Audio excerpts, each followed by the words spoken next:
Jake El Gallo de Dorado Paul confirms his next opponent, and is none other than Julio Cesar Chavez Jr. Once I first heard this news, the first thing that came into my head was Julio Cesar Chavez Sr., because Jake Paul is known to fight senior citizens. But I am just glad it's Julio Cesar Chavez Jr. And this on paper will be Jake Paul's toughest test. And they will be fighting in Los Angeles on June 28, 2025. Now, I am a Jake Paul fan as a person. I think he's a cool dude, but I'm not a fan of his boxing skills. So yes, I'm not a fan of him as a boxer. I really think he's more of a sideshow and a spin-off from boxing. For example, the Harlem Globetrotters, sure, they know how to play basketball, but they're not a real basketball team, but they do play basketball. So I believe Jake Paul is the Harlem Globetrotters of boxing. So Julio Cesar Chavez Jr. will be the biggest name on Jake Paul's resume. Yes, Julio Cesar Chavez Jr. was even a champion like 15 years ago, but he never had the same motivation as his dad, Julio Cesar Chavez Sr., one of the greatest boxers of all time. So yes, Julio Cesar Chavez Jr. always had problems outside of the ring. He was a heavily drinker, and he just really lived that rock star lifestyle because he is the son of one of the most famous boxers of all time. So to me, he had one foot in and one foot out of boxing all this time. I know sometimes people say it skips a generation. I really don't think so this time. I think he could have been a great fighter, but he just did not give it his all. Now, I'm pretty sure they're trying to build up a Canelo fight because Canelo and Julio Cesar Chavez Jr.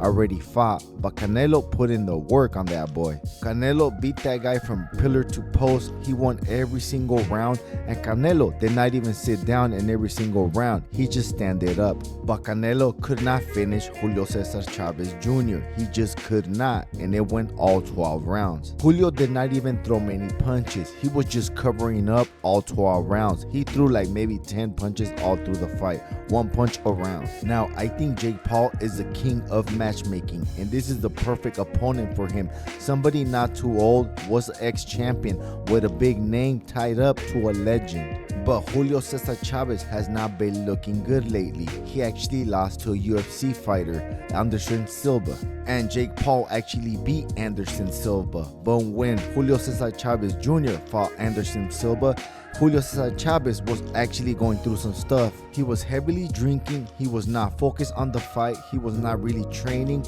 and if he trains really hard, this version of Julio Cesar Chavez Jr. will be a lot better version than the one Anderson Silva fought. And Anderson Silva is a UFC fighter, and he was like 37 years old. He was already out of the ring and retired. And I believe if Julio Cesar Chavez Jr. trained correctly and was focused for the fight and ate well, I think he would have knocked out Silva as well. Now, I know Jake Paul wants to prove himself to the boxing world, and in the undercard, he's gonna have Zurdo Ramirez, a cruiserweight fighter. And the fight between Jake Paul and Julio Cesar Chavez Jr. is gonna be a cruiserweight. Maybe he wants to get acclimated to the weight so he could fight Zurdo Ramirez next. Because you know how all the business in boxing goes. As soon as you want to fight another opponent, you put them on the undercard so everybody could see how they fight and you could build up the fight. Now, if Jake Paul fights Zurdo Ramirez and he beats him or knocks him out, that will give him credibility and he made his mark in boxing. But he needs to fight somebody his own age and weight class. Because pound for pound, I think Canelo Alvarez is a pound for pound fighter. And Zurdo Ramirez, yes, he's a champion. He is a very good fighter. But I think pound for pound, Canelo is a better fighter than Zurdo Ramirez. And yes, there are weight classes for a reason. And because of weight classes, the name pound for pound had to be invented. Actually, the name pound for pound was invented for Sugar Ray Robinson. He was so good they did not know what to call him because Robinson was not a heavyweight. But if Robinson was as big as a heavyweight and he fought with the same style, the same speed, and the same power,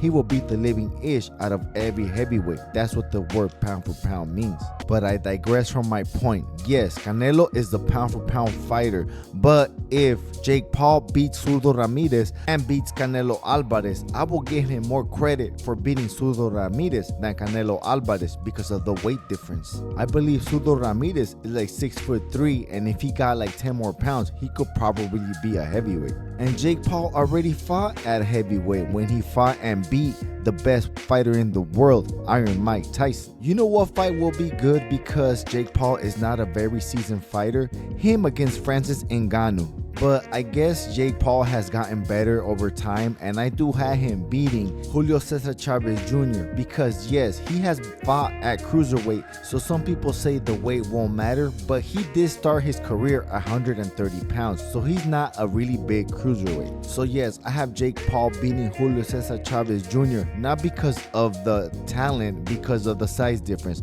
But guess what, guys? I ain't the biggest, I'm the baddest. And if you want to hop out your boy, throw $1 at the super thanks. I gotta roll. Peace. Let's go, champ! Let's go, champ!